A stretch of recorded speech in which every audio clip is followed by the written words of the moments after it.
This time we're looking at launching an EC2 instance from the CLI using a launch template.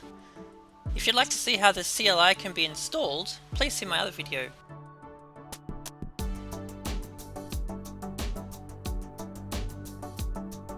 We can see our launch templates by running the describe launch templates. We are looking for the ID starting with the letters LT. We can use this template with the run instances and the launch template flag.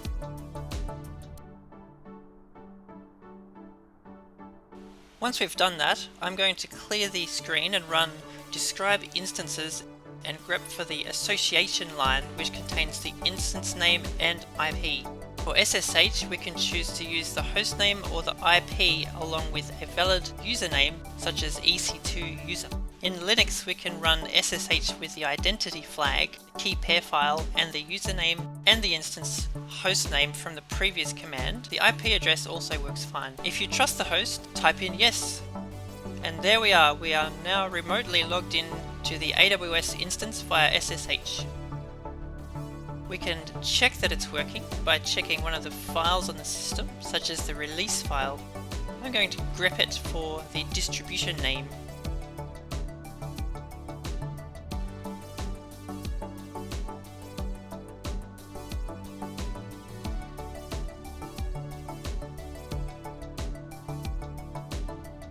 Thanks for watching.